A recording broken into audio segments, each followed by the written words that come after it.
किसान आंदोलन की वजह से पूरे फॉर्म में दिखाई दे रही है। एक नई ऊर्जा से भर चुकी हैं क्योंकि उनकी सियासी महत्वाकांक्षा को एक नया रास्ता मिला है। भारतीय किसान यूनियन उन्हें किसानों के बीच एक मंच पर ले आई।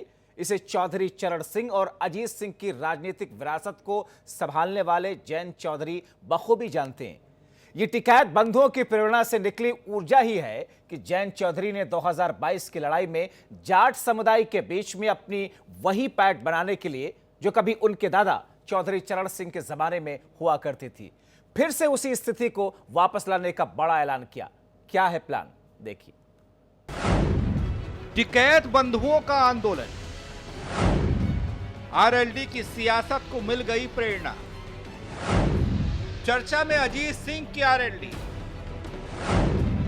वेस्ट यूपी के हर जिले में करेगी महापंचायत। कहते हैं राजनीति अनिश्चित है, कहते हैं राजनीति में कुछ भी हो सकता है, कहते तो ये भी हैं कि राजनीति में कोई अर्श से फर्श पर और कोई फर्श से अर्श पर आ सकता है। राजनीति में कुछ भी निश्चित नहीं। ये यूपी की सियासत का एक नया अध्याय है। भारतीय किसान यूनियन के अध्यक्ष नरेश टिकैत के साथ चौधरी चरण सिंह के पोते और अजीत सिंह के बेटे जयंत चौधरी आक्रामक मूड में हैं। किसान आंदोलन को लेकर मोदी सरकार पर निशाना साध रहे हैं, लेकिन लक्ष्य पश्चिमी यूपी में खिसकी सियासी जमीन को फिर से पाना है, फिर से मजबूत करना है। आप लोगों को बताओ, भूल हुई माननी पड़ेगी भाई। चौधरी अजीत सिंह को हरा के भूल हुई, हम भी दोषी हैं उसमें। इन्होंने इस परिवार में हमेशा किसान की मान सम्मान की लड़ाई लड़ी। ठीक है साहब, चौधरी चरण सिंह जी को, ठीक है साहब, चौधरी चरण सिंह जी को कलयुग का उतार कह रहे थे भाई। देखो जाती है ही, अगर आप देखो 2 महीने से कोई किसान बैठा है, उम्मीद लेके बैठे हैं, चाहते हैं कि सरकार पीछे हटे। सरकार का नेतृत्व कोई कमजोर नहीं हो जाएगा। अपनी भूल मानने में, एक कदम पीछे लेने में कोई कमजोर नहीं होता और ताकतवर होता है।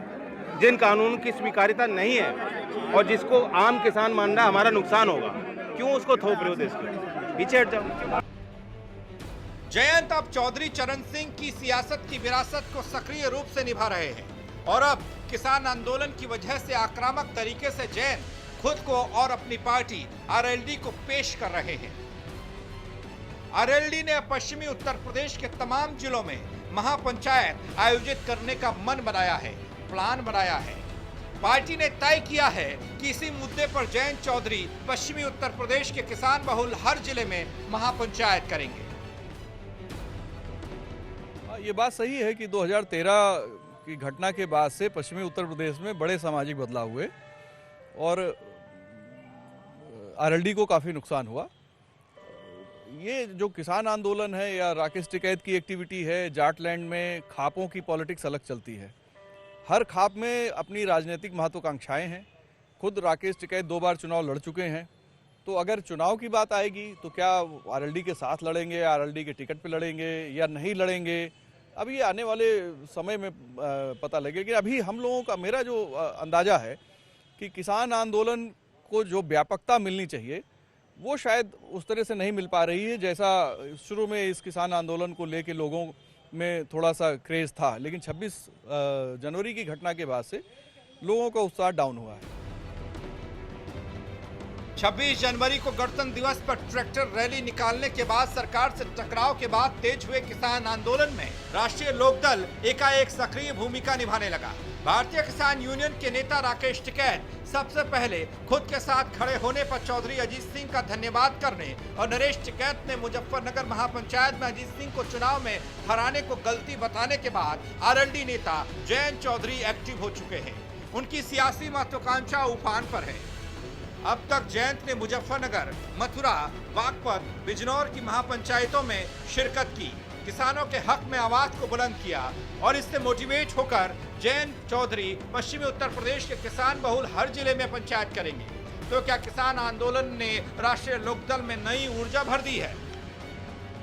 पिछली बार भी पिता पुत्र हार गए थे, किसानों का विश्वास उन पर नहीं था। और जिस तरह से किसान आंदोलन चल रहा है, जिसमें राजनीतिक दल जा रहे हैं, जिसमें जयंत चौधरी गए थे, अब 10 जिलों में कहते हैं सभाएं करेंगे, ये इसको एक राजनीतिक रंग, जातीय रंग देने में जुटे हैं। मुझे लगता है जो किसानों के साथ बेइंसाफी है, इनको इस आंदोलन से कुछ नहीं मिलने वाला, इस तरह की रैलियों से कुछ नहीं वाला। जनता बहुत समझदार है। यहाँ सिर्फ आरएलडी की बात नहीं है, जिस तरह पूरे हिंदुस्तान का किसान आज त्रस्त है, किसानों के सामने आपने एकदम कांटे कटीले वाले तार और रोडों पे आरसीसी लगा के आपने कीलें ठोक दी ताकि किसान आगे ना बढ़ पाए। ऐसा तो जैसे बॉर्डर पाकिस्तान का, उस तरह से आपने किसानों को वहाँ रोकने की प्रयास किया हुआ है। किसान एक तरफ धान रोपता है, गेहूं रोपता है, सिंचाई करता है और हमको अन्न देता है, और आपने वहाँ कीलों की रोपाई कर दी। देखिए, यहाँ पे कोई राजनीतिक मुद्दा नहीं है। यहाँ पे किसान अपनी जायज मांगों को लेके 70 दिनों से आंदोलित है और सरकार के कान में जू नहीं रेंग रही है। आप इतनी सर्द में अगर किसान बॉर्डर के ऊपर बैठा हुआ है तो आपको सारे काम छोड़ के सबसे पहले उसकी बात सुननी चाहिए। उसके बाद आप जिस तरीके से बॉर्डर के ऊपर नाकाबंदी कर रहे हैं और किलाबंदी कर रहे हैं, ये दर्शाता है कहीं ना कहीं सरकार की मंशा ठीक नहीं है। सरकार की मंशा किसानों की बातों को सुनने की नहीं है। कहा तो ये भी जा रहा है, इस किसान आंदोलन की वजह से जाट समुदाय के बीच राष्ट्रीय लोकदल को अपनी खिसकती सियासी जमीन को फिर से आधार देने में मदद मिलेगी। इसके साथ ही मुस्लिम समाज के दिल में भी भारतीय किसान यूनियन और राष्ट्रीय लोकदल के लिए सॉफ्ट कॉर्नर पैदा हुआ है।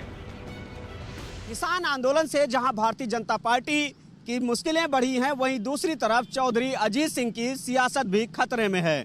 दरअसल चौधरी अजीत सिंह पश्चिम यूपी से आते हैं और पश्चिम यूपी में उनका पहले जनाधार माना जाता रहा।